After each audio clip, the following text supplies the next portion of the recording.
Hello guys! Welcome back to my channel. So sa video na ito ay hindi tayo maggagawa ng any pattern. So mag-unbox lang po tayo ng aking in-order from Shopee, from the shop Aneka Benang PH, and I'm not sure if I'm pronouncing it correctly. So bago ko buksan ito, ipapakita ko lang itong nakadikit na maliit na papel. So it says here, if you want to complain, you just send a picture and a video of the item and then send it to their IG para mas mabilis daw po na ma-accommodate kung sakaling may refund or anything na problema. By the way guys, before opening this, I received this last October 28, pero ngayon ko lang siya binuksan after 2 days kasi disinfect ko muna siya. Right after receiving it, sinabon ko muna siya, hinugasan ko siya kasi naka-plastic naman. Just to make sure na if in case there's a virus in the package, at least nawala na. Okay, and I also sprayed Lysol para makasigurado tayo. Ano po? So please do sanitize it before opening your packages. So ito po yung in-order ko. So it's actually a gift from my husband. Ako lang yung umorder kasi sabi ng asawa ko, ako daw ang nakakaalam kung ano yung gusto ko. So, ito yung mga pinili ko. Okay, so I'm opening this first package. So, itong mga yarn na ito is a high-class knitting yarn. Ang brand niya ay Panda. Actually, ito ay kasama lang po sa mystery box. So, I ordered, I added in my cart, a mystery box that costs $294. So, I'm expecting yung mga yarn na medyo malalaki. So, hindi pala. But, by the way, ito naman po ay 8 pieces. So, pwede na kasi may kasama naman siyang gunting na hindi ko akalain nung una ay gunting pala. So, akala ko ay ball pen. Okay? So, itong mga una kong pinapakita, kasama lang po yan sa mystery box. Okay, so there are 2 white colors and then purple, orange, and then green. Okay? Ito po yung isa sa kasama sa mystery box. Okay? Nung una akala ko it's a ball pen, but it's actually a pair of scissors. Okay, so dito medyo na-amaze talaga ako kasi ang cute niyang tignan. At sinubukan ko rin siya in cutting my paper and yarn. So, talaga namang nakakaputol.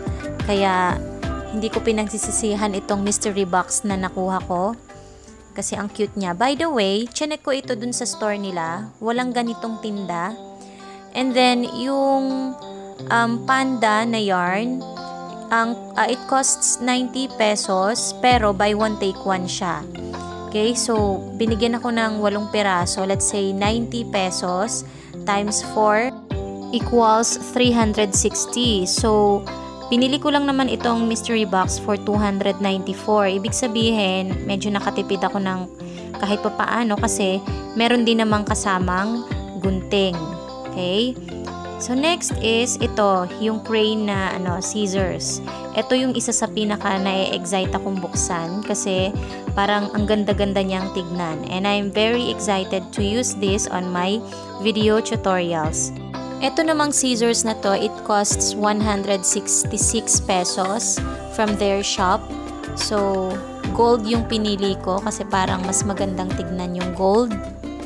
And if I were to compare these two, yung nauna at saka ito, parang mas prefer ko yung pagkatalim nung una, yung kasama sa mystery box. But anyway, I tried using it in the Indofill yarn. Maganda naman siya kahit yung pinakadulo ay talagang cut naman. Okay? So, this will be one of my favorites. Okay, ang next po ay stuffed nose or amigurumi nose. I bought this for 270 pesos. So, ito ay may iba't ibang sizes. Bali, 5 sizes siya. Yung pinakamaliit ay nasa left, going to the right na pinakamalaki. Okay, so hindi ako mahilig gumawa ng amigurumi, but I ordered this because I'm planning to make mga amigurumis for my daughter, mga dolls. Okay. And finally, itong Tulip Etimo hook set. So, ito yung pinaka-hinihintay kong buksan. I'm very excited because this is my first branded hook set. Meron kasi akong dalawang set na nabili, pero syempre local lang yon. Hindi ako masyadong komportabling gamitin, lalo kapag masyadong manipis yung strand ng yarn na ginagamit ko. So, for example, yung pinaka-prefer ko doon na sizes lang ay 2.5 and 3.5 mm.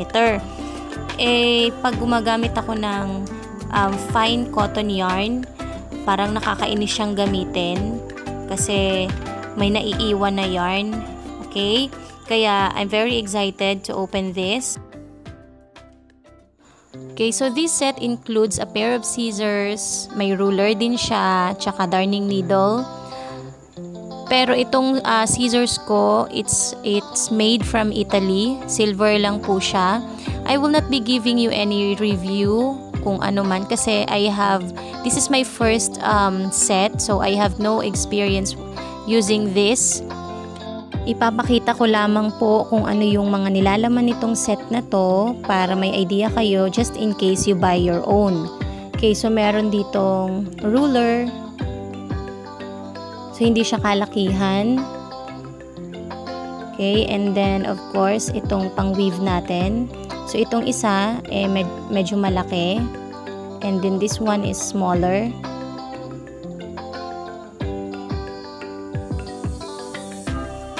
Okay, so meron na akong ganito. So, siguro itatabi ko muna siya. Just in case masira yung mga nakatabi ko dito. Okay, so ito yung itsura niya pag finold. Now, papakita ko na sa inyo yung tulip hook. Okay. So, ito yung 2 mm. May nakalagay po ditong size and then tulip. Tapos, meron siyang maliit na hole sa baba nitong tulip sa tabi ng P. And then, sa likod, may nakaukit na tulip and Japan. Tapos, may 3 butas. I tried using this right away after unboxing it kasi na-excite na talaga ako. So, base sa experience, napaka-komportable niyang gamitin. Smooth din yung glide niya. So, I have here yung pinakamaliit, 2.0 mm. Yung pangalawa ay 2.20. And then, itong pangatlo, 2.50.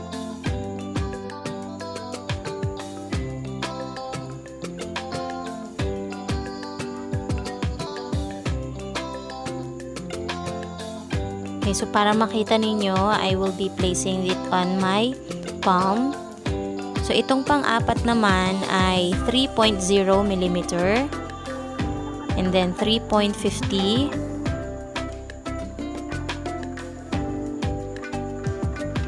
And then yung kasunod na ay 4.0.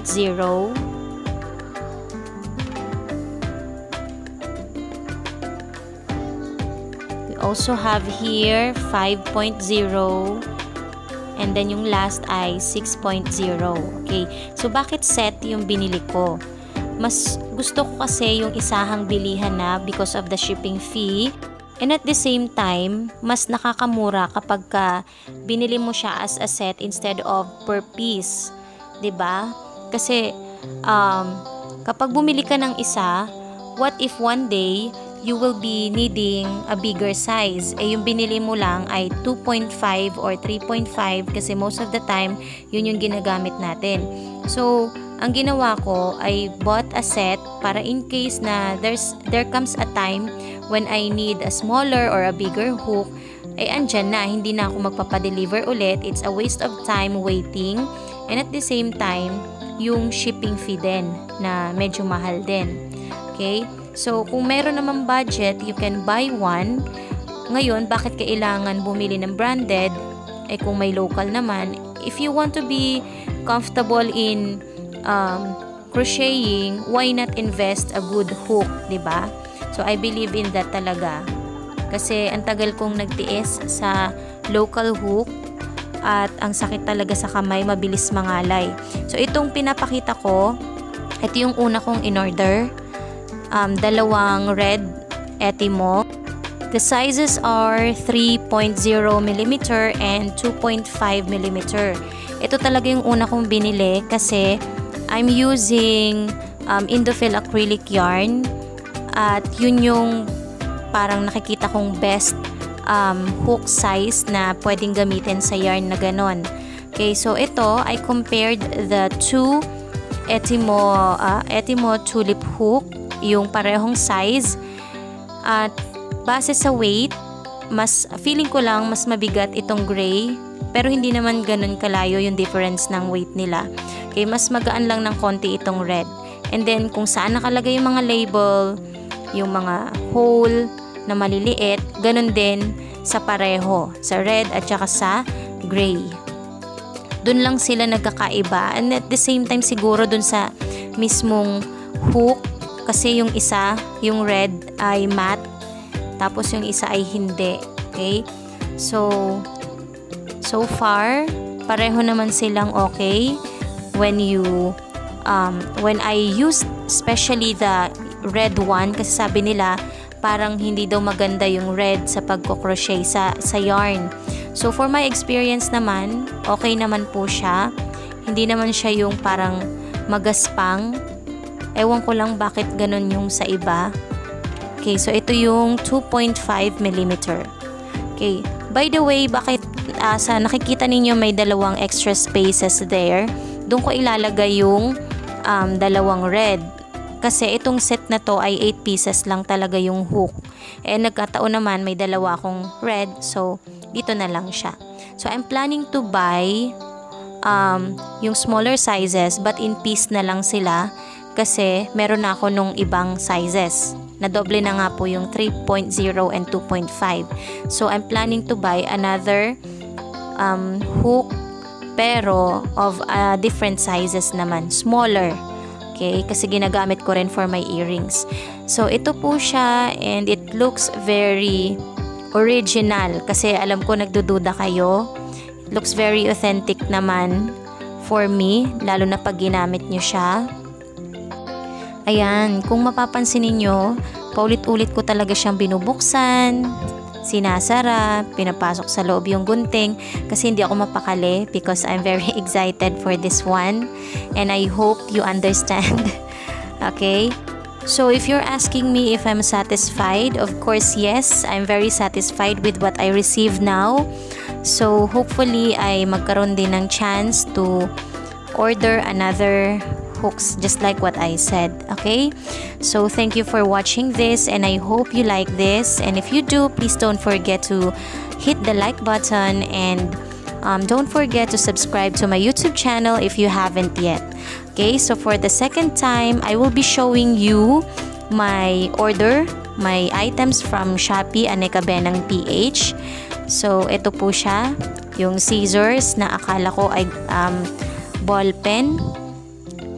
Ayan, instant 3 scissors na ako. And then the hook set.